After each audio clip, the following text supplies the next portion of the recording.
श्रीगुरुभ्यो नमः।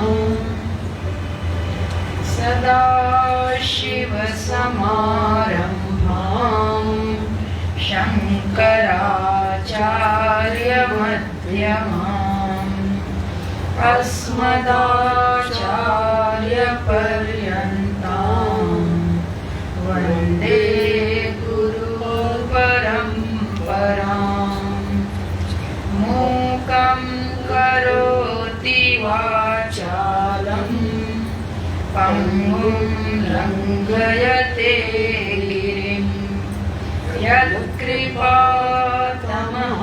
वन्दे परमानन्दमाधवम्।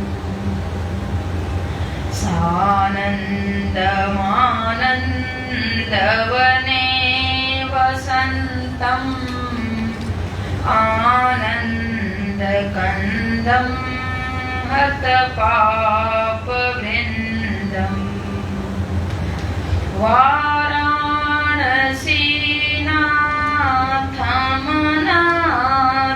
वाराणसीनाथमनाथनाथं श्रीविश्वनाथं शरणं प्रपद्ये। श्रीविश्वनाथं शरणं प्रपद्ये। पाठ करते हैं।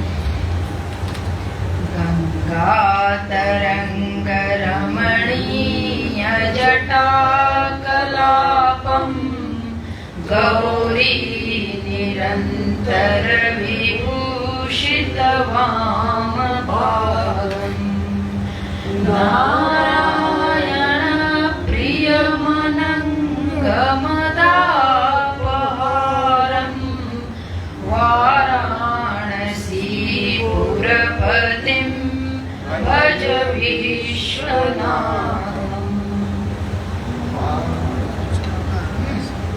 शुरू करिए।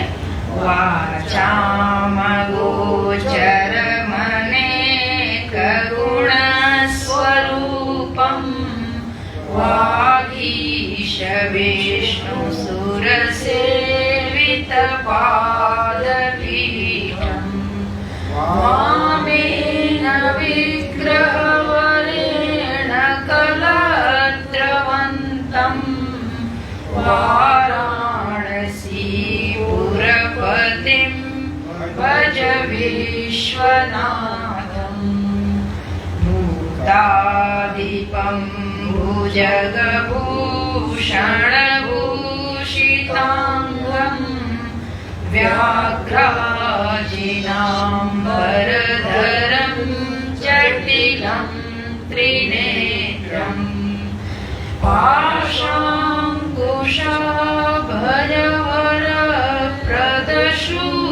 पाशाङ्कुशभयवरप्रदशूलपाणिं वाराणसीपुरपतिं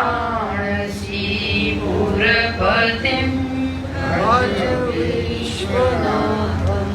शीतांशुशोभितकिरीटविराजमानं भाले क्षणानलविशोषितपञ्चबाणं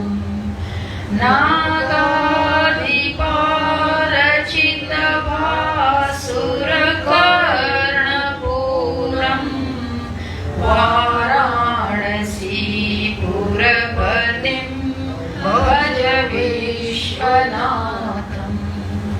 पञ्चाननं दुरितमत्तमतं गजानां नागान्तकं धनुजपुङ्गवपन्नगानां दावानलं मरणशोकजराटवीनां वाराणसीपुरपतिं भज विश्वनाथम्। तेजोमयं सगुणनिर्गुणमद्वितीयम्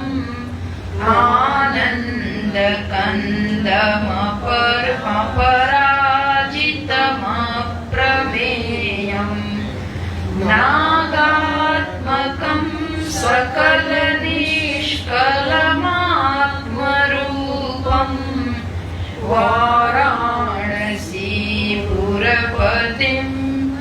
भज विश्वनाथम्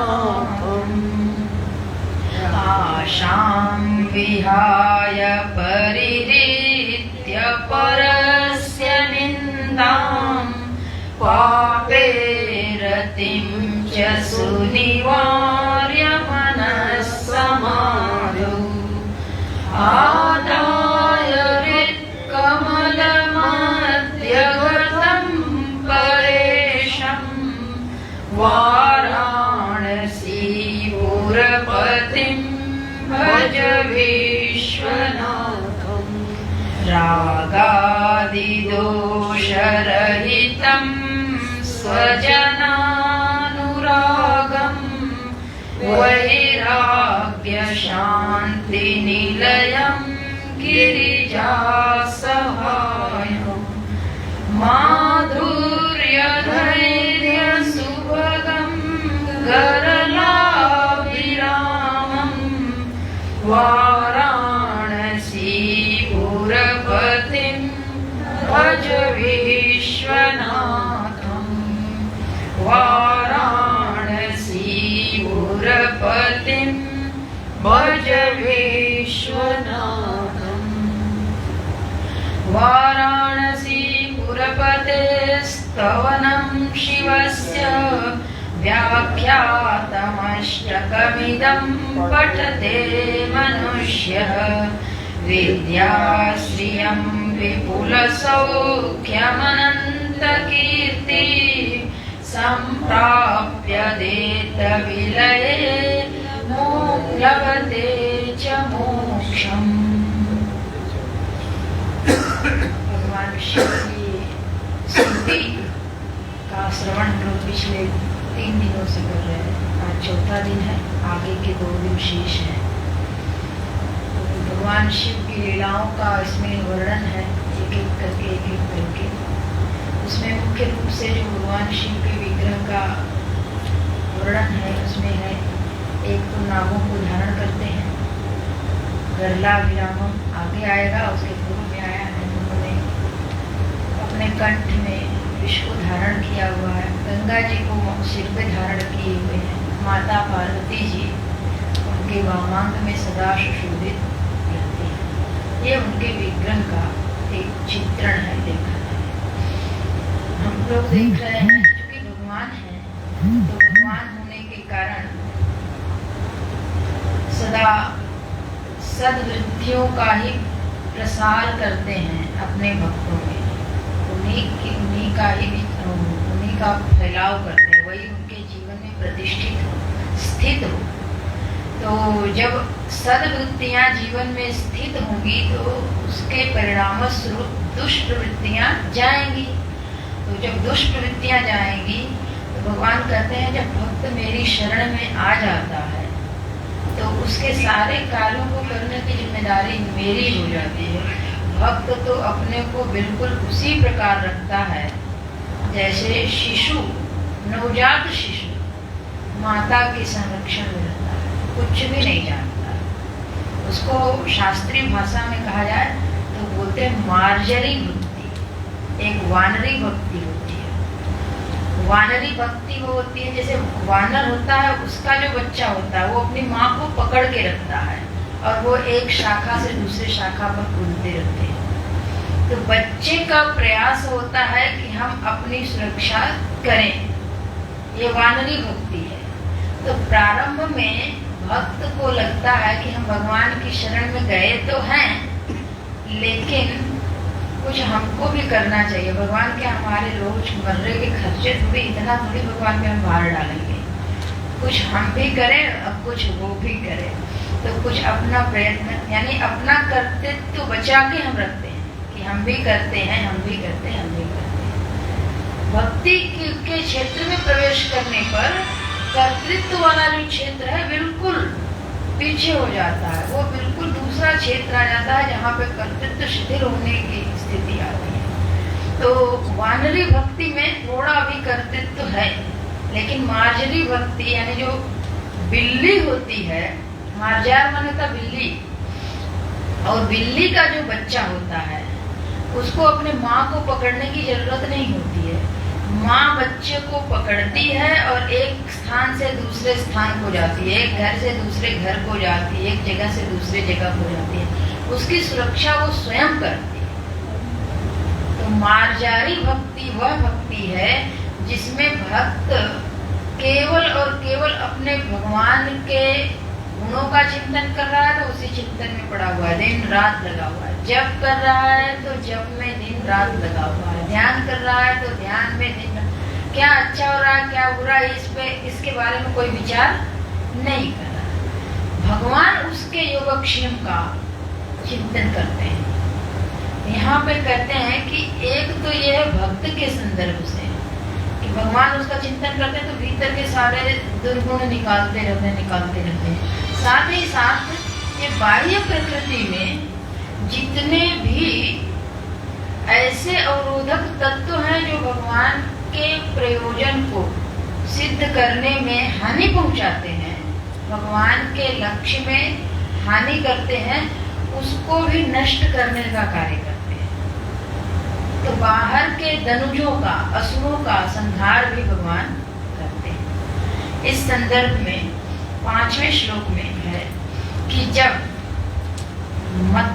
मत्तं गजानां मत्तः, लेकिन वो है कैसा, तो दुरित, ऐसा मतवा, हाथियों में जो मदमस्त है, मतवाला है, दुरित, दुराचार से संपन्न है, ऐसे हाथियों के हनन के लिए भगवान पंचानन बन जाते हैं, सिंह बन जाते हैं। और नागांतकम, नागों का अंत करने के लिए पन्नगा नाम पुंगवम, पन्नगों के श्रेष्ठ, पुंगव माने होता है श्रेष्ठ, नागों में जो श्रेष्ठ हैं, गरुड़ जी जो सर्वश्रेष्ठ हैं, नागों के का भक्षण करने वाले कह रहे हैं, वो बन जाते हैं। और जितने दानवी प्रकृति के नाग हैं जो हानि पहुंचाते हैं, उन सबको भक्षण करते हैं। नाग उनका तो भोजन है।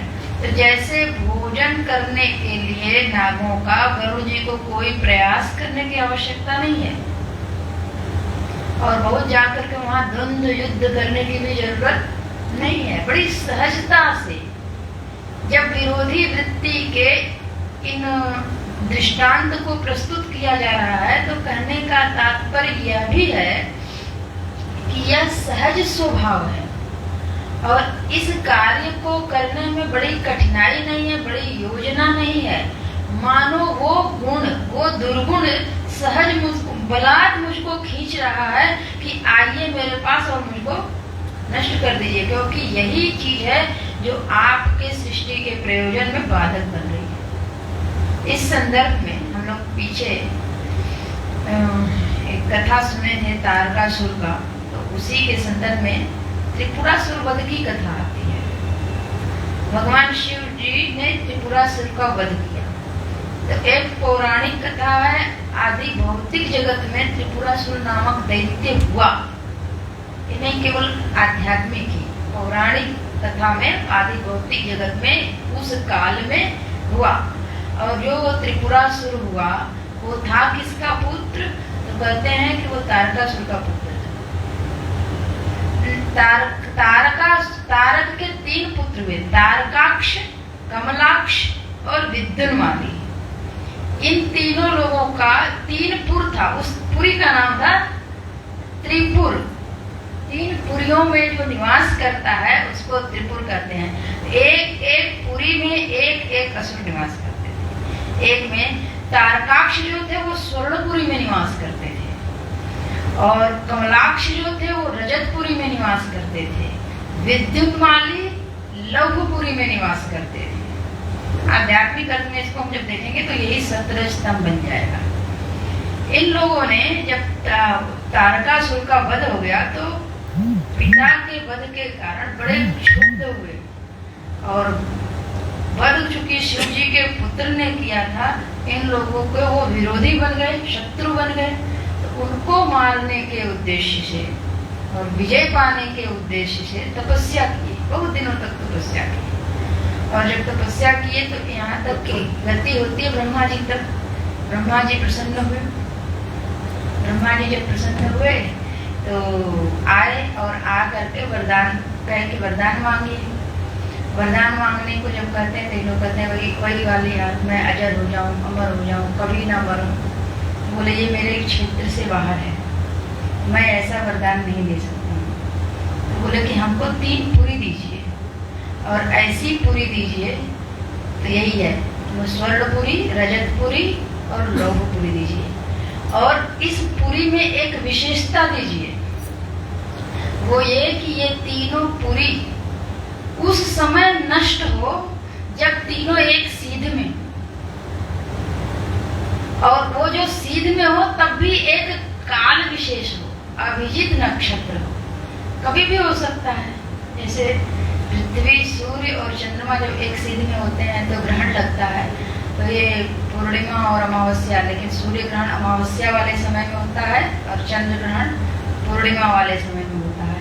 लेकिन ये किसी भी पूर्णिमा और किसी भी अमावस्या में हो सकता है, हर महीने पूर्णिमा और अमावस्या आता रहता है। तो बोले कि ये तीनों पुरियां एक सीध में हो, तो प्रायः वो चलती रहती है, सीध में होती नहीं है। और अगर कदाचित वो सीध में हो जाए तो उस समय अगर अभिजित नक्षत्र हो तब उनका नाश हो, अन्यथा न। ऐसा वरदान मांगे। तो ब्रह्मा जी के क्षेत्र में ये आता है तो कहना ही पड़ेगा, चाहे वो कितना भी आगे चल करके उसका प्रभाव सबको हानिकारक हो, सबके लिए कष्टकारक हो, क्यों देना पड़ेगा? क्योंकि अब उन्होंने कर्म किया है, तपस्या की है। तो जो कर्म किया जाता है उस कर्म का फल अपने नियमानुसार अवश्य मिलता है। तो तपस्या किए हैं तो उन्होंने वरदान दिया और वो वरदान मिला। इन लोगों ने वो तीनों पुरियां ली और तीनों पुरी में निवास करने लगे। धीरे धीरे अब ये हो गया, जब गारंटी हो जाती है कि अब हमको कोई हानि नहीं पहुंचा सकता है, हम अमुक पद पे हैं और ये परमानेंट है।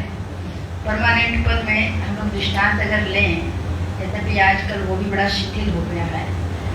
पहले नैतिक मूल्यों के गिरने के कारण माता पिता का पद बड़ा स्थायी होता है, उसकी अपेक्षा से शिष्य अगर बहुत समर्पित नहीं है तो गुरु का पद अस्थायी ही है, कभी भी छोड़ के जा। लेकिन माता पिता का पद स्थायी है, अपेक्षित रूप से गुरु की। नैतिक मूल्यों के गिरने के कारण आज वो थोड़ा सा उसमें शिथिलता है कि पुत्र भी बात नहीं मानता है, नहीं तो बात मानने को नैतिक मूल्य है तो बाध्य है। तो ऐसी स्थिति में अब पिता है, हम कुछ भी कर सकते हैं पुत्र के साथ, कैसे भी उसको संभालना है तो ऐसे रहना है, वैसे रहना है, ढेर सारे नियम थोप सकते हैं, उसके ऊपर लागू कर सकते हैं। तो ऐसे उनको पता चल गया कि हम तो अब स्थायी हो गए, उनमें शिथिलता नहीं है। उनमें तो ये है कि अब वो नक्षत्र आएगा, ये तीनों एक सीध में होंगे तो जा करके इनका कोई नाश करेगा। तो कहते हैं कि वो लोग उपद्रव करना शुरू कर दिए। उपद्रव करना शुरू कर दिए तो सब लोग भगवान शिव की शरण में गए, शिव जी की तपस्या किए। और शिव जी की तपस्या किए तो शिव जी ने कृपा करके जब वो संयोग बना तो उस संयोग के परिणाम स्वरूप उन लोगों का वध किया। तो ये त्रिपुरासुर का वध हुआ, तब जा करके पूरी जो सृष्टि में तबाही मची हुई थी वो शांत हुआ और सब लोग सुखी हो गए।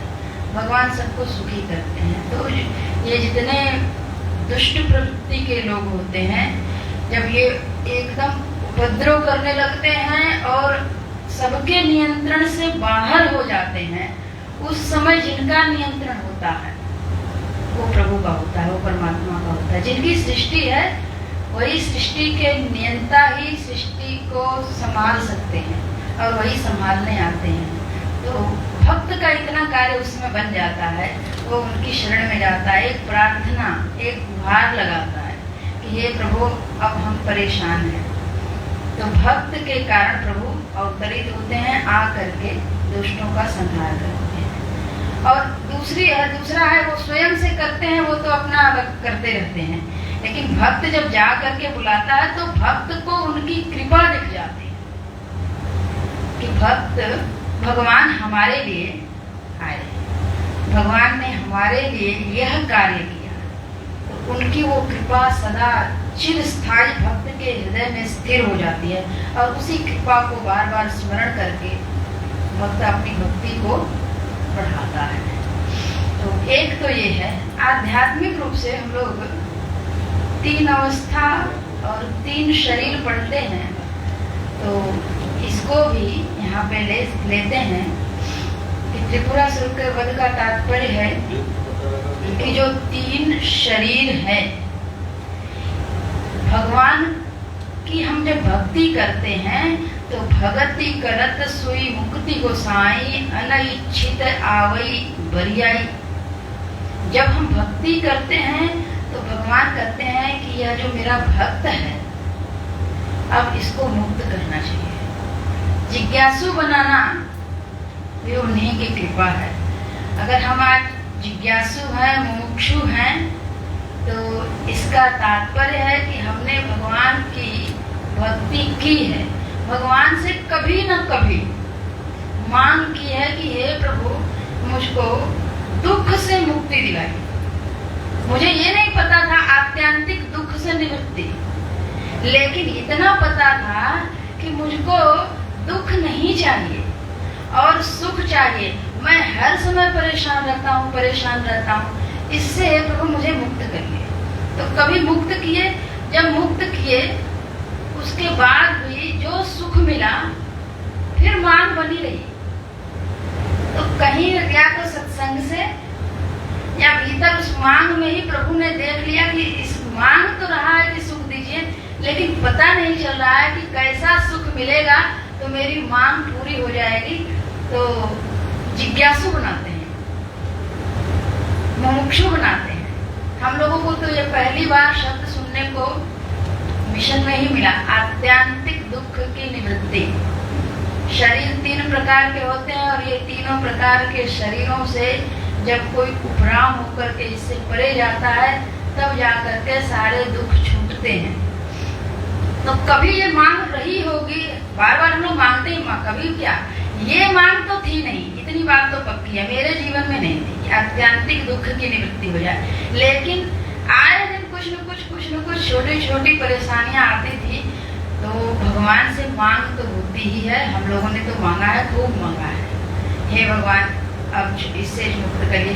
और एक के बाद एक मुक्त होते जाते हैं, लेकिन वो समस्याएं रोज की रोज, हमें लगता है दिन भर में 10 समस्याएं खड़ी होती हैं। अब उसी दिन में अगर साल भी हो गई तो नहीं आ करके फिर से कहती है अभी वो साल हुआ ना तो फिर से चलते हैं वहीं और उन्हीं से कहते हैं, क्योंकि बाकी लोग तो सुनते नहीं हैं और कदाचित कोई सुनता है तो रोज रोज बार बार क्या आते हो।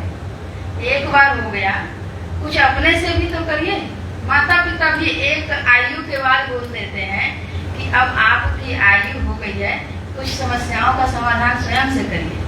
जब 2 बार 4 बार कहने लगता है तो बच्चा फिर समझने लगता है कुछ क्या कहना चाहिए, क्या नहीं कहना चाहिए। तो इस तरीके से सब लोग अपना करने लगते हैं। लेकिन भगवान की जो भक्ति करते हैं, मार्जारी भक्ति, तो फिर भगवान स्वयं उनके दुखों को दूर करने के लिए तत्पर होते हैं। इसीलिए भगवान कहते हैं हम भी भजन करते हैं इसका, अपने उस भक्त का जो नित्य और निरंतर मेरे भजन में, मेरी सेवा में तल्लीन है, लगा हुआ है। जो हमारे 3 प्रकार के शरीर हैं, 3 प्रकार के जो सत्व रज और तम नामक गुण हैं, इन तीनों गुणों में हम फंसे हुए हैं। उन तीनों गुणों से अगर कोई हमें पार ले जाएगा तो भक्ति ही ले जाएगी भगवान। और जब हम भक्ति करेंगे तो ये सारे दुर्गुण दूर होंगे और वो मुक्ति आ जाएगी। भगति करत सोई मुक्ति, सोई मुक्ति यानी वो कैवल्य मुक्ति, स्वरूप की प्राप्ति। सोई मुक्ति गोसाई अनइच्छित, भक्त की इच्छा नहीं है। इसके बारे में संत जन दृष्टांत देते हैं कि जैसे अग्नि उष्ण है, अग्नि देव है, ये तो उपासना है, लेकिन अग्नि उष्ण है, ये जैसे हमने स्पर्श इंद्रिय से स्पर्श किया, वो कभी छू गया तो पता चल गया कि ये उष्ण है। वैसे ही उष्णता कभी नहीं जाती है एक बार बोध होने पर। ठीक ऐसे ही जब हम भगवान के स्वरूप का, भगवान के गुण का, भगवान की लीला का चिंतन करते हैं और भगवान में ही रमे रहते हैं, तो भगवान वरियाई जबरदस्ती अपना जो शुद्ध स्वरूप है वो हमारे सामने अनावृत कर देते हैं, जो आवृत है उसको हटा देते हैं। तो इस प्रकार से भगवान का ये स्वरूप है कि वो सिंह के समान है मतवाले हाथियों का हनन करने में, और गरुड़ जी के समान है जो नाग हैं उनको भक्षण करने में। और ये उनकी सहज प्रवृत्ति है, इसमें प्रयास करने की बहुत आवश्यकता नहीं है। दावा नलम मरण शोक जरा टवीनम। हम यहीं से स्वामी जी को प्रणाम करते हैं। हमको पता चल गया है स्वामी जी यहीं पे आए हुए हैं और पीछे बैठे हुए कहीं दिख तो नहीं रहे हैं। दावा नलम मरण शोक जरा टवीनम, कह रहे हैं कि मरण शोक जरा, अटवी माने होता है वन, इन सारे वन समूहों का नाश करने के लिए भगवान दावाग्नि है। ऐसी अग्नि जिसमें जो कुछ जाए तो भस्मीभूति हो जाए। अब ये अग्नि जंगल में लगती है, जब एक बार लगती है तो जंगल का जंगल साफ हो जाता है। तो कहते हैं हम लोग मृत्यु से मृत्यु में जाते हैं, यानी जन्म लेते हैं फिर मरण होता है, पुनः जन्म लेते हैं फिर मरण होता है। पुनरपि जननी जठरे सहनम, पुनरपि जननम पुनरपि मरणम। ये चक्र चलता रहता है। कब तक चलता रहता है? जब तक हमारे कर्म के फल यानी संचित कर्म विद्यमान है। उसी संचित कर्म में से कुछ फल निकलते हैं जो हमको एक योनि में, एक शरीर में देने के लिए आते हैं। उसको बोलते हैं प्रारब्ध। प्रारब्धानुसार शरीर मिलता है और उसी प्रारब्ध का क्षय हो जाता है। मानव शरीर ही एकमात्र ऐसा शरीर है जिसमें हम प्रारब्ध को भोगते हैं और साथ ही साथ जो प्रयत्न पूर्वक कार्य करते हैं उससे आगामी कार्य होते हुए हैं और पुनः संचित का निर्माण होता है। और संचित का जो कोष राशि है वो बढ़ता जाता है, बढ़ता जाता है, बढ़ता जाता है। वो इतना बढ़ जाता है तो हम भोगते रहते हैं, फिर वो बनता जाता है, भोगते रहते हैं, बनता जाता है, वो क्षय नहीं होता। उसके क्षय के लिए शरीर मिले और शरीर के साथ क्षय हो, साथ ही वो पुनः मिलता है, लेकिन पूरी तरह से नष्ट ज्ञान से होता है। ज्ञान, जब ज्ञान दृष्टि प्राप्त हो जाती है तो हम स्वरूप में स्थित हो जाते हैं, और जब स्वरूप में स्थित हो जाते हैं तो वहाँ त्रिगुणों की गति नहीं है, और वो जो कर्म है वो इन्हीं त्रिगुणों में रह करके किया जाता है। तो कर्म अनित्य हैं, कर्म एक काल में किए जाते हैं, और चूंकि एक काल में किए जाते हैं तो परिणाम के रूप में, फल के रूप में एक दूसरे काल में हमारे सामने प्रस्तुत होते हैं। और जैसे ही उसका भोग कर लिया जाता है, कर्म क्षया, कर्म के बाद वो क्षीण हो जाते हैं, वो नष्ट हो जाते हैं। लेकिन जो स्वरूप है वो तो अकर्ता है, वहाँ कर्म है नहीं। तो जिनको स्वरूप का बोध हो जाता है, उन्होंने कुछ किया ही नहीं, तो उनके पास फल भी नहीं आता है। तो मरण से पार जाने के लिए अपने को अकर्ता समझना, अकर्ता जानना बहुत जरूरी है। और ये भगवान कहते हैं कि भगवान की भक्ति करते करते करते करते वो अपने स्वरूप का बोध जब कर लेता है तो जन्म मृत्यु से पार चला जाता है, शोक से पार चला जाता है। शोक के संदर्भ में अर्जुन को शोक हुआ था,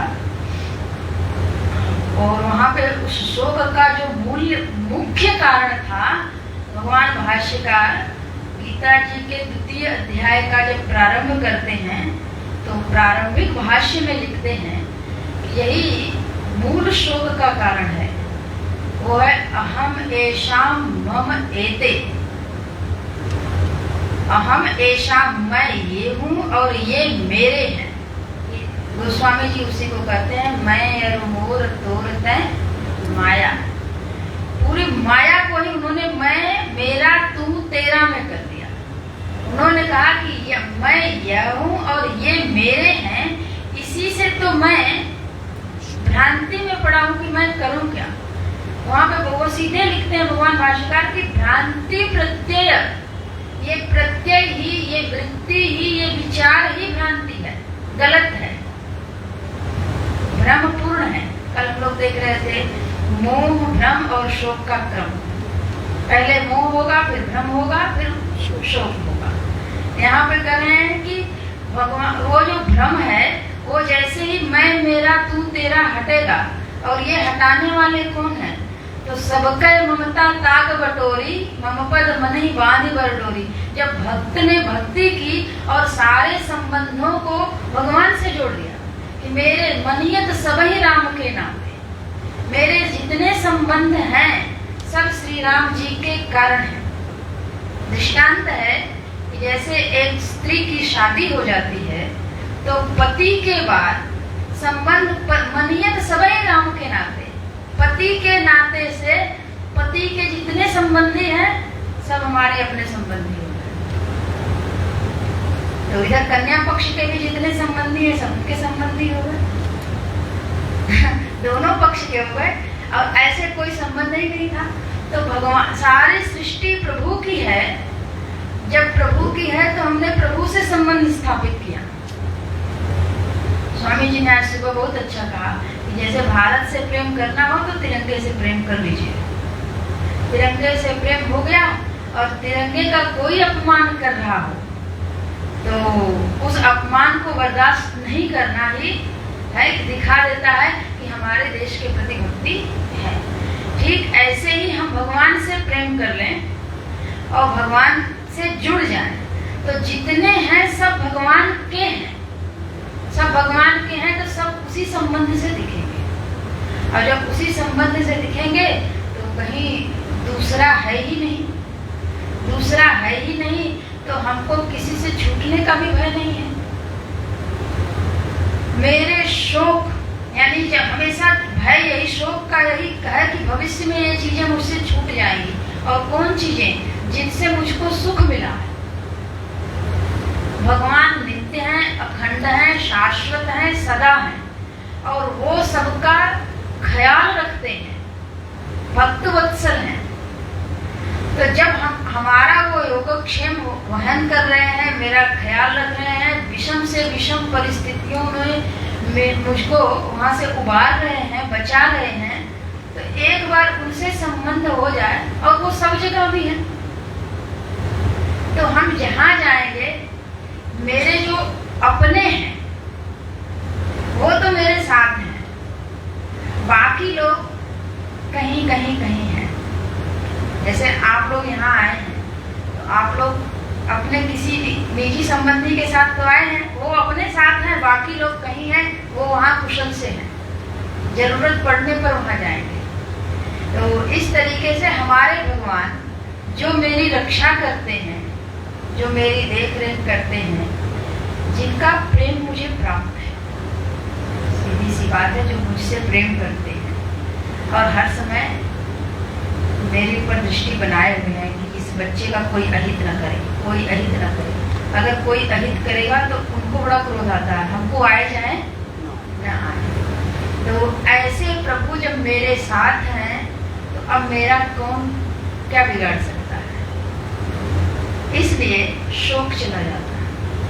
करें मरण, शोक और जरा, ये जो वृद्धावस्था आती है, वृद्धावस्था कहने का तात्पर्य ये है कि जिस समय हमारे भीतर जो सामर्थ्य है, जिस सामर्थ्य के द्वारा हम अपना कार्य कर सकते हैं, वो सामर्थ्य इतना शिथिल पड़ गया है कि हम संभाल नहीं पाते। जैसे शरीर अपना था, युवावस्था में जो कार्य कर रहा था वो वृद्धावस्था में नहीं करता। शरीर तो है लेकिन उससे हम अपना कार्य नहीं करवा पा रहे, वो सहयोग नहीं कर रहा है, वो साथ नहीं दे रहा है। ठीक ऐसे ही संपत्ति है लेकिन अब वो साथ नहीं दे रही है, उसका हम भरपूर उपयोग नहीं कर रहे हैं। इंद्रियां तो हैं मेरे पास, लेकिन उन इंद्रियों के द्वारा हम भोग नहीं कर पा रहे हैं। जरावस्था का यही लक्षण है कि जिसमें वस्तु शिथिल हो जाए, अपने सामर्थ्य को कम कर दे। और चूंकि पूर्व के सामर्थ्य का हमें ज्ञान है, इसलिए उसके संस्कार तो पड़े हैं, और उन संस्कारों के कारण मेरे भीतर की जो इच्छा है वो उद्दीप्त है, वो प्रबल है। इच्छा नहीं जाती, सामर्थ्य चला गया। तो ऐसी अवस्था में जो एक दुख उत्पन्न होता है, उस दुख से भी निवृत्ति दिलाने में भगवान समर्थ है, प्रभु समर्थ है। वो कौन प्रभु है? वाराणसी पुरपति। वाराणसीपुर के जो पति हैं, वाराणसीपुर में जो निवास करते हैं, वाराणसीपुर की जो देखरेख करते हैं, काशी विश्वनाथ, भज विश्वनाथ, उन विश्वनाथ जी का, बाबा विश्वनाथ का भजन करो। उन्हीं के भजन करने से ये आपके जीवन से भी दुख और दोष चले जाएंगे, और कोई दूसरा उपाय है। तो अगले में वेदांत यानी भगवान के निर्गुण निराकार का वर्णन है, और अंतिम पंक्ति में सगुण का भी वर्णन है। तो इसमें निर्गुण निराकार की प्रधानता है। इसमें तेजोमयं सगुण निर्गुणमद्वितीयम् आनंद कंदमपराजितमप्रमेयम् नागात्मकं सकल निष्कलमात्मरूपम् वाराणसीपुरपतिं भज विश्वनाथम् वाराणसीपुरपतिं भज विश्वनाथम्। तेजोमयम, ये जो शब्द है, भगवान अत्यंत तेजस्वी हैं, देदीप्यमान है, प्रकाश स्वरूप, ज्ञान स्वरूप। दूसरा शब्द इसके लिए हम लोग प्रयोग कर सकते हैं, स्वतः सिद्ध है, स्वयं प्रकाश है और स्वतः सिद्ध। यहाँ पे शिव पुराण का थोड़ा सा एक दृष्टांत, कथानक नहीं, मैंने रूप ही है प्रभु का। ब्रह्मा, विष्णु, रुद्र और शिव, ये 4 भागों में करते हैं। तो ब्रह्मा, विष्णु, रुद्र, ये 3 उनके अंश हैं। इन 3 अंशों से यानी 3 उपाधि को धारण करके भगवान 3 प्रकार की कृति करते हैं, और मूलतः वो तीनों उपाधियों को धारण करने वाले हैं कौन? तो कहते हैं वो शिव ही है, और कोई दूसरा है नहीं। और जब इसको हम लोग अपने पे घटाते हैं तो यही होता है जागृत, स्वप्न, सुषुप्ति। ये 3 अवस्थाएं हमारे जीवन में आती हैं, और तीनों अवस्थाओं को जानने वाला कौन है? तो मैं। ऐसे ही हमारे भीतर सात्विक प्रवृत्ति आई, राजसिक प्रवृत्ति आई, तामसिक प्रवृत्ति आई। कब मैं सत्व संपन्न था, कब मैं राजसिक हुआ, कब मैं तमस प्रधान हुआ, ये भी जानने वाला कौन है? मैं। तो बोलते हैं कि सत, रज, तम ये तटस्थ है, तटस्थ लक्षण है। ये आ रहे हैं, जा रहे हैं, और जो आने जाने वाले हैं आगमापायिनो अनित्या। आने जाने वाला तो अनित्य है, लेकिन जो आने जाने वाले में सदा अनुस्यूत है, सदा विद्यमान है, उनको देख रहा है, वो उसमें गया हुआ है, और वही सत्य है, वो एक है, वो मैं है। करें तेजोमयम में ब्रह्मा जी, विष्णु जी और रुद्र का जो स्वरूप है वो इस प्रकार से है। विष्णु जी जो है वो सत्व प्रधान है, उनमें रज और तम न्यून है। ब्रह्मा जी रज प्रधान है, क्योंकि उनको सृष्टि बनानी है, उनमें सत्व और तम आपेक्षिक रूप से न्यून है, और जो रुद्र है वो तम प्रधान है, क्योंकि उनको संहार करना है। तो सत्व और रज वहाँ पे न्यून है। लेकिन इन तीनों गुणों को जो देख रहे हैं, तीनों गुणों के जो साक्षी हैं, तीनों गुणों के जो दृष्टा हैं, वो उन तीनों से पृथक हैं और तीनों को जान रहे हैं, इसलिए तीनों के साथ भी हैं। जैसे हम जागृत में भी हैं, स्वप्न में भी हैं और सुषुप्ति में भी हैं। जब मेरे भीतर सद्गुण आते हैं तब भी हम हैं, जब बहुत गुस्सा चढ़ता है तब भी हम हैं, और जब बिल्कुल शांत है और कुछ नहीं कर रहे हैं, बिल्कुल आलस में पड़े हैं, तब भी हम हैं और इनको जान भी रहे हैं। तो करें उस समय हैं भी और जान भी रहे हैं। तो वो उसी को विवेक करके पृथक करना है और शुद्ध रूप से उसे पहचानना है जो इन तीनों में रहते हुए भी इनसे पृथक है। उस तेज को, उस दिव्य स्वरूप को पृथक करके हम पहचान लें तो वो सदा प्रकाशमान है। जगत प्रकाश्य प्रकाशक राम, भगवान श्री राम इस जगत को प्रकाशित करने वाले हैं और सभी चीजें प्रकाशित हो रही हैं।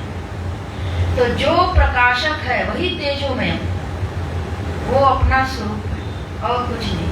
आज की कक्षा में हम लोगों ने सुबह भी देखा, वो अपने स्वरूप से पृथक कुछ भी नहीं है, जो उसकी उपस्थिति में ही सारी चीजें देखी जाती। सगुण निर्गुणम अद्वितीयम, कह रहे हैं वही प्रभु जो तेजोमयम है, वही जब गुण की उपाधि को अपने में आरोपित करते हैं, धारण करते हैं, तो गुण के सहित हो जाते हैं।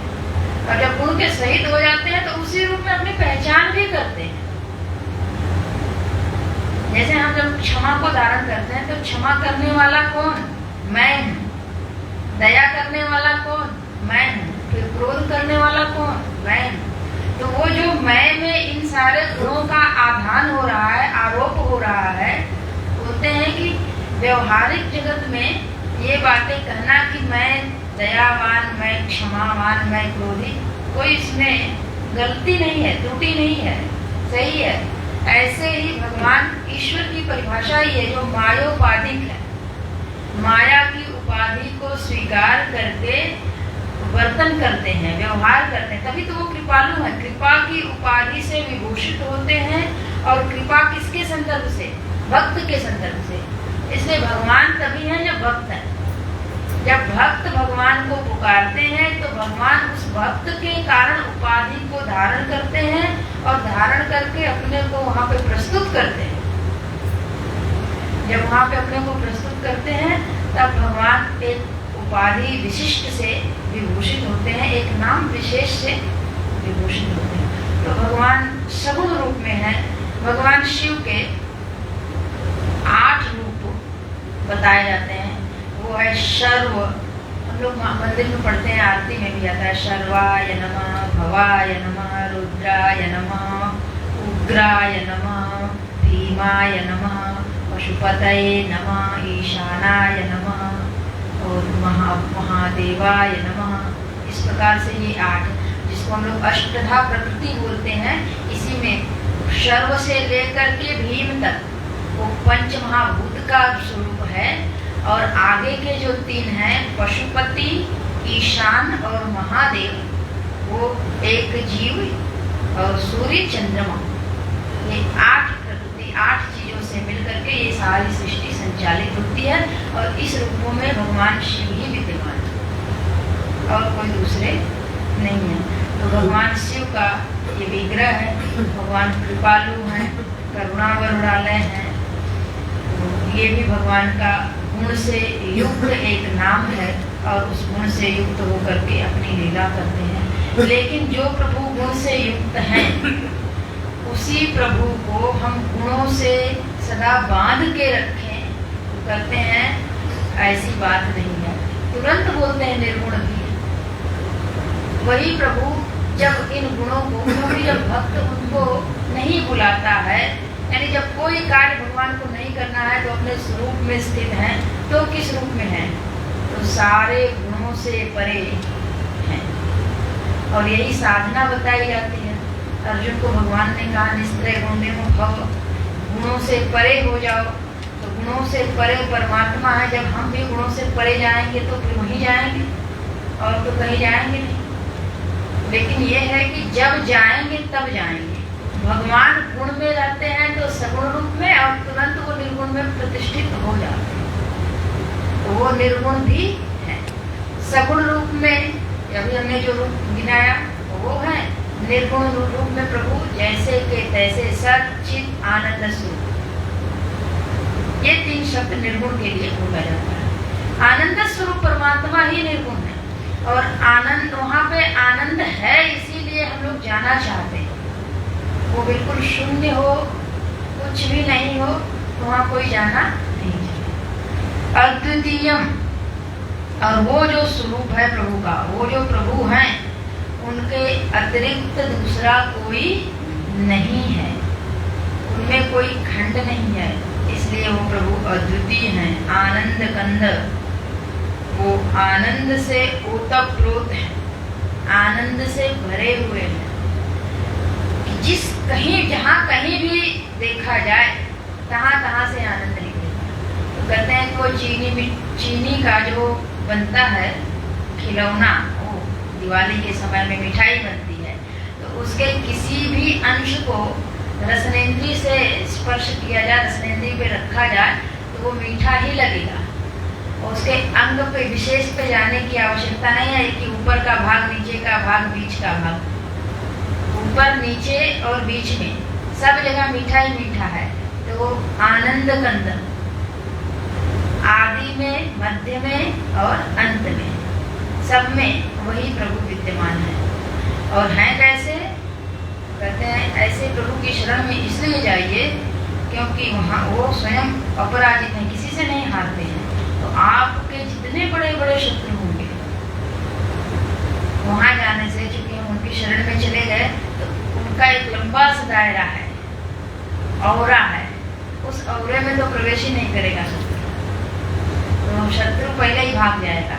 तो वहाँ भाग जाए, और भाग करके, जैसे बच्चे को कोई मारता है, जो छोटा बच्चा है, वो दौड़ करके माँ की गोद में, माँ की गोद का जो क्षेत्र है, उस क्षेत्र में कोई प्रवेश नहीं कर सकता, वहाँ पे उसको कोई हानि नहीं है। ठीक ऐसे ही भगवान अपराजित हैं, उनको कोई पराजित नहीं कर सकता, कोई हरा नहीं सकता है। तो जो कोई भी उनकी शरण में जाता है, यही पाने के लिए जाता है कि हमको कोई हानि न पहुंचाए। जो हानि पहुंचा रहा उससे भी प्रभु अगर युद्ध करें तो स्वयं प्रभु जीत जाए, वो तो अपराजित हैं और अप्रमेय हैं। न तत्र सूर्य चक्षुर्गच्छति न वाक् गच्छति, और दूसरे जगह आता है न तत्र सूर्यो गच्छति। उनके वहाँ तक कोई भी पहुँच नहीं सकता है। यतो वाचो निवर्तन्ते अप्राप्य मनसा सह, मन के सहित वाणी उनको पकड़ने जाती है, उनका वर्णन करती है। अभी हम लोग भी कुछ न कुछ कह ही रहे हैं, वर्णन कर ही रहे हैं भगवान शिव जी को समझने का कि ये पृथ्वी में भी है, जल में भी है, अग्नि में भी है, वायु में भी है, आकाश में भी है, सूर्य में भी है, चंद्र में भी है, और यहाँ तक कि इस जीव में, प्रत्येक जीव में अंतर्यामी बन करके बैठे हुए हैं। तभी हम बोल पा रहे हैं, अन्यथा हम बोल नहीं पाते। तभी हम देख पा रहे हैं, तभी हम सुन पा रहे हैं। सारे कार्य करने की सामर्थ्य उन्हीं के कारण है। तो सब कुछ उनसे जाना जाता है, लेकिन उनको किससे जाना जाए? तो कहते हैं आप जो ये जानने चले हैं ना, उनको जाना जाए। यही बात सिद्ध करती है कि वो हैं, उनकी सिद्धि, वो स्वतः सिद्ध है, पहले से है। और जो वस्तु स्वतः सिद्ध है, उसको सिद्ध करने के लिए किसी प्रमाण की आवश्यकता नहीं है। और प्रमेय तो तभी बने जो किसी प्रमाण की जरूरत है। प्रमेय प्रमाण का विषय होता है, इसलिए भगवान है कैसे? अप्रमेय। तो उनके पास न प्रत्यक्ष प्रमाण जाता है, न अनुमान प्रमाण जाता है न शब्द। ये 5 चीजें हैं और इन 5 चीजों की अभिव्यक्ति किन किन रूपों में होती है उसका हम विस्तार से वर्णन कर देंगे। तो ऐसे इनसे विभूषित है केवल और केवल शिव जी। शिव जी का तात्पर्य जो हमारे प्रभु हैं, जो परमात्मा है, जो परमेश्वर है, जो ईश्वर है, जो सर्वेश्वर है, वही। और वो हैं कौन? विश्वनाथ, बाबा विश्वनाथ, वाराणसीपुर के नाम। एक विशेष पुरी उन्होंने अपने लिए बनाई है जो यहाँ से बिल्कुल पास में है और वहाँ वो नित्य निवास करते हैं। मतलब इसी धरा धाम पे भी हमें उपलब्ध है। तो भगवान उस पुर में निवास करते हैं और उस पुर के लोगों को इतना कह के रखे हैं, गारंटी दे के रखे हैं कि जो लोग यहाँ निवास करेंगे उनके ऊपर हमारी कृपा सदैव बरसती रहेगी, विशेष रूप से उनको मेरा अनुग्रह प्राप्त होगा। तो ऐसे विश्वनाथ की नगरी में जब रहने का अवसर मिले तो रह लें, जब जाने का अवसर मिले तो चले जाएं, और जब दूर रहें तो भज विश्वनाथ, तो उनका भजन कर लें। इस प्रकार से भगवान का भजन करते हुए, भगवान की भक्ति करते हुए भगवान से अपने मन को जोड़ दें। वो भगवान क्या क्या देंगे? तो कहते हैं वो भगवान आपको अभ्युदय भी देंगे, यानी धर्म अर्थ काम भी देंगे और श्रेयस भी देंगे, अर्थात मोक्ष भी देंगे। केवल आपका एक ही काम है, भज विश्वनाथ, भज विश्वनाथ, और कोई दूसरा कार्य है। तो भगवान शिव को, भगवान विश्वनाथ को नमन करते हुए हम लोग आज की कक्षा यहीं पे पूर्ण करते हैं। ओम पूर्णमदः पूर्णमिदं पूर्णात् पूर्णमुदच्यते पूर्णस्य पूर्णमादाय पूर्णमेवावशिष्यते। ओम शांति शांति शांति। हरि ओम। श्री गुरुभ्यो नमः। हरि ओम।